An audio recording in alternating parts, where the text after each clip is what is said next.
पवित्र पोर्टल शिक्षक पद भरती संदर्भामध्ये एक महत्त्वाची अपडेट असून मुलाखतीसाठीची निवड यादी पवित्र पोर्टलला प्रसिद्ध झालेली आहे आणि तुमच्या लॉगिनला जाऊन तुम्हाला किती संस्था मुलाखतीसाठी आलेल्या आहेत हे पाहता येणार आहे। मुलाखतीसाठी एकूण 30 गुणांची तरतूद करण्यात आलेली आहे। तुमची निवड मुलाखतीसाठी झाली असेल तर 30 गुणांची तुमची मुलाखत चाचणी घेतली जाईल। मुलाखत घेतली जाईल, डेमो तुम्हाला घ्यावा लागेल। त्यासाठीची SOP या ठिकाणी तयार करण्यात आलेली आहे आणि या SOP आधारित ही 30 गुणांची मुलाखत या ठिकाणी होणार आहे।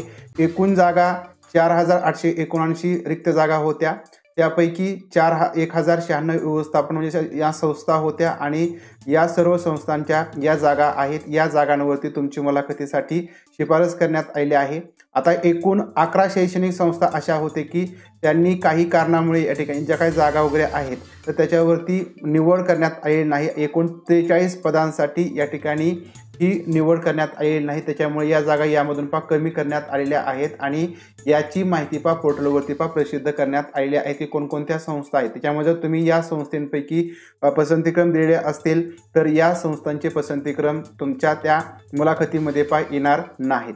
तर अशा पद्धतीने या ठिकाणी ही निवड यादी प्रसिद्ध झाली आहे। पण निवड यादी तुम्हाला पाहायची असेल तर त्यासाठी तुम्हाला या ठिकाणी लॉग इन करावं लागेल। तुमचा log in ID, password, captcha code टाका, लॉग इन करा। त्याच्यानंतर जर तुमचं ऑलरेडी लॉग इन असेल तर त्या ठिकाणी तुम्हाला एक कॅप्चा कोड टाकावा लागेल। नंतर तुमच्या मोबाईलला OTP पाठवला जाईल। मोबाईलला OTP पाठवल्यानंतर या ठिकाणी तुम्हाला अशा प्रकारे तुमचं लॉग इन होणार आहे।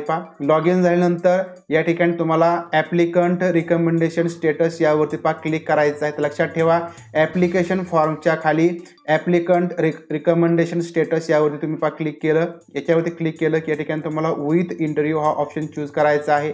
विथ इंटरव्ह्यू ऑप्शन आपण चूज केला की या ठिकाणी तुम्हाला सिलेक्ट राऊंड यामध्ये रेग्युलर राऊंड येणार आहे। त्यानंतर सिलेक्ट राऊंड यामध्ये फेज 1 रेग्युलर राऊंड असणार आहे हा, आणि त्याच्यानंतर आपण सबमिट यावरती क्लिक करायचं आहे। सबमिट यावरती आपण क्लिक करायचं आहे।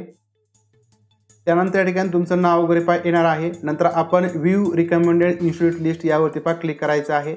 जर या ठिकाणी तुमचं रिकमेंडेशन झालं असेल, शिफारस झाली असेल तर या ठिकाणी तुम्हाला मुलाखतीसाठी किती संस्था आलेल्या आहेत त्यांची लिस्ट या ठिकाणी दिसेल। आणि जर या ठिकाणी तुमचं रिकमेंडेशन झालं नसेल त्या ठिकाणी you are not recommended as per merit अशा प्रकारचा मेसेज तुम्हाला दिसेल। याचा अर्थ मुलाखतीसाठी तुमची निवड झालेली नाही।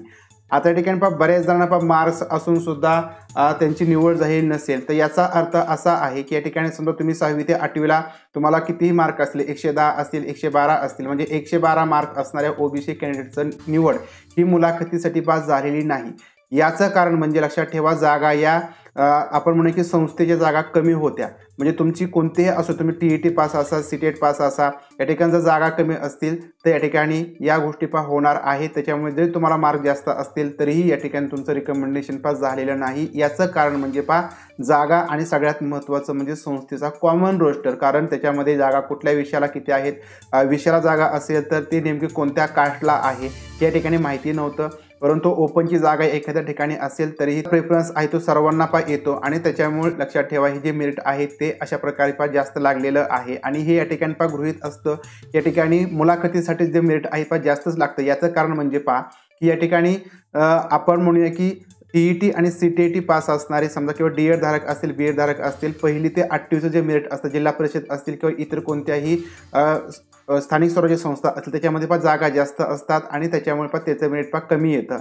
आणि त्याच्यानंतर मुलाखतीमध्ये जागा कमी असतात आणि त्याच्यामुळे जे मेरिट आहे ते जास्त लागतं। याच्यामध्ये 9वी ते 12वीसाठी ज्यांचं B.Ed असतं, जे TET CTET पास नसतात त्यांना मार्कसुद्धा जास्त असतात आणि त्यांचं 1ली ते 8वीला कुठे सिलेक्शन होत नाही आणि त्याच्यामुळे हे मुलाखतीसाठी ते राहतात जास्त मार्कावाले आणि त्याच्यामुळे हे मेरिट जास्त लागतं। त्याच्यामुळे लक्षात ठेवा हे गृहीत असतं, याच्यामध्ये या ठिकाणी कुठलाही वेगळा प्रकार नाही। याच्यामध्ये हे जे मेरिट आहे ते जास्तच लागणार होतं आणि हे मी बऱ्याच वेळा तुम्हाला सांगितलेलं होतं की मेरिट हे जास्त लागेल। तर अशा पद्धतीने या ठिकाणी ही मुलाखतीची निवड यादी प्रसिद्ध झाली आहे। तुमच्या लॉग इनला त्या ठिकाणी ज्या काही संस्था तुम्हाला आलेल्या आहेत त्या संस्थेची लिस्ट तुम्ही बघू शकता आणि त्याच्यानंतर तुम्हाला त्या संस्था कॉन्टॅक्ट करतील आणि नंतर त्यांचं जे काही मुलाखतीचं शेड्यूल आहे ते तुम्हाला समजेल, त्याप्रमाणे तुम्हाला मुलाखतीला जायचं आहे। तर मुलाखतीसाठी निवड झालेल्या सर्व उमेदवारांचं आपल्या चॅनलच्या वतीने हार्दिक असं अभिनंदन आणि मुलाखतीसाठी तुम्हाला सर्वांना शुभेच्छा। तर भेटूया अशा प्रकारची नवीन माहितीपूर्ण व्हिडिओच्या माध्यमातून। तोपर्यंत धन्यवाद। Subscribe now and press the bell icon. Never miss an update.